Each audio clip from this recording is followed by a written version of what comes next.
Good morning, students. ಇವತ್ತಿನ ಕ್ಲಾಸಲ್ಲಿ ನಾವು ಇನ್ನೊಂದು ಪ್ರಾಬ್ಲಮ್ ಮಾಡ್ತಾ ಹೋಗೋಣ. A and B are the partners in a firm sharing a profit and loss in the ratio of 3:2. So 3:2 their ratio. He joins the firm from the 1/4 share in the future profit. ಇಲ್ಲಿ 1/4 ಅಂತ ಹೇಳಿದಾನೆ, that means 1/4 ಅಂತ treat ಮಾಡಬೇಕು.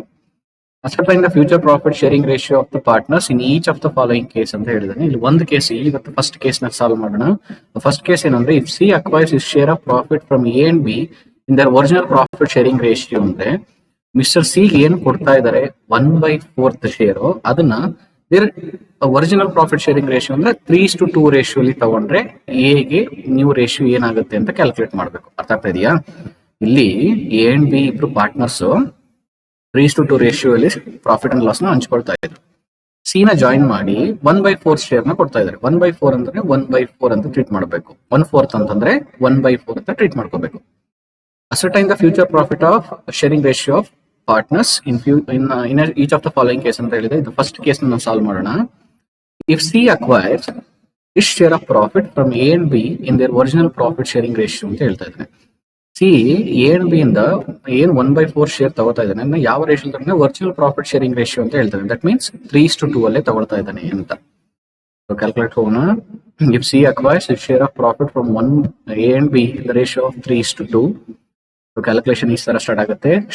Mister C share of profit is 1/4. therefore share sacrificed by Mr. A is 1/4. C ratio ತಗೊಂಡಿದೀವಿ 1/4 into 3/5 ಅಂತಂದ್ರೆ 3:2 ratio sacrifice ಮಾಡ್ತಾ ಇದ್ದಾರೆ, ಅದಕ್ಕೆ 3/5 ಅಂತ ತಗೊಂಡಿದ್ದೀವಿ. 1/4 into 3/5 that leads to 3 into 1 3, 4 into 5 20. 3/20 A sacrifice ಮಾಡ್ತಾ ಇರೋದು. ಅದೇ ತರ share sacrificed by Mister B is 1/4 into 2/5 ಅಂದ್ರೆ ದಟ್ ಇಸ್ 3:2 ಅಂದ್ರೆ 2/5 ಆಗ್ತದೆ. 2:1 to 4 into 5 20. So therefore new ratio equals old ratio minus sacrificed ratio. Mr. A new ratio calculation ಮಾಡ್ತಾ ಇದೀವಿ. Old ratio ಏನಿತ್ತು 3/5 ಇತ್ತು. 3/5 ಮೈನಸ್ ನ್ಯೂ ರೇಷಿಯೋ ಕ್ಯಾಲ್ಕುಲೇಟ್ ಮಾಡಿದ್ವಿ 3/20. 3/5 minus 3/20 ಮಾಡಿದಾಗ LCM ತಗೋಬೇಕು. 5 ಮತ್ತೆ 20 ಗೆ LCM ತೆಗೆದಿದ್ದೀನಿ ನೋಡಿ ಈ ಕಡೆ. 5 and 20, 5 1s 5 4s again 4 1 and then 4 1s 5 into 4 that product is 20. 20 ನಾನು ಡಿನಾಮಿನೇಟರ್ ಆಗಿ ತಗೊಂಡಿದ್ದೀನಿ. ಸೊ 20 5 ಇಂದ 4 ಸಲ ಡಿವೈಡ್ ಆಗೋದ್ರಿಂದ 3 into 4 ಅಂತ ಮಾಡ್ಕೊಂಡಿದ್ದೀನಿ. ಅದೇ ತರ 20 ಇಂದ 1 ಸಲ ಡಿವೈಡ್ ಆಗಿದ್ರೆ 3 into 1 ಅಂತ ತಗೊಂಡಿದ್ದೀನಿ. ಸೊ ಅಲ್ಲಿಗೆ ಏನಾಗುತ್ತೆ 3 into 4 ಅಂದ್ರೆ 12 ಮೈನಸ್ 3 ಆಗುತ್ತೆ. That leads to 9 divided by 20.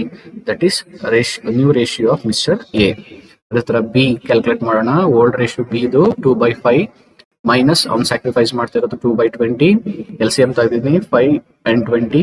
Again the answer is 20 ಅಂತ ಬರುತ್ತೆ.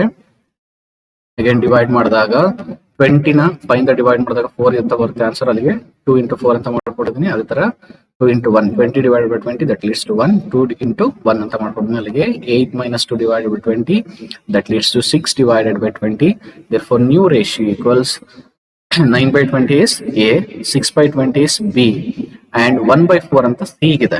ಸೊ ಇಲ್ಲಿ ಎಲ್ಲ 20 ಇದೆ ನೋಡಿ denominator A and B. So ಅಲ್ಲಿಗೆ ನಾವು ಸಿ ದು ಕೂಡ ಡಿನಾಮಿನೇಟರ್ ನ 20 ಮಾಡ್ಬೇಕಾದ್ರೆ ಯಾವ್ದ್ರಿಂದ ಮಲ್ಟಿಪ್ಲೈ ಮಾಡತ್ತೀವಿ ಅದರಿಂದ ಇದನ್ನು ಅಪ್ಪರ್ ವ್ಯಾಲ್ಯೂನ ನಾವು ಮಲ್ಟಿಪ್ಲೈ ಮಾಡ್ಬೇಕಾಗುತ್ತೆ. ಅಲ್ಲಿಗೆ 4 ನ 5 ಇಂದ ಮಲ್ಟಿಪ್ಲೈ ಮಾಡಿದ್ರೆ 20 ಆಗುತ್ತೆ. ಸೊ ಅದಕ್ಕೆ 5 divided by 5/5 ಇಂದ ಮಲ್ಟಿಪ್ಲೈ ಮಾಡ್ತಾ ಇದ್ದೀನಿ. ಸೊ ಅಲ್ಲಿಗೆ ಏನಾಗುತ್ತೆ 5 divided by 20 ಆಗುತ್ತೆ. ಸೊ ಅಲ್ಲಿಗೆ ನ್ಯೂ ರೇಷಿಯೋ ಏನಾಗುತ್ತೆ 9 divided by 20 is to 6 divided by 20 is to 5 divided by 20. that leads to 9 is to 6 is to 5 ಆಗುತ್ತೆ.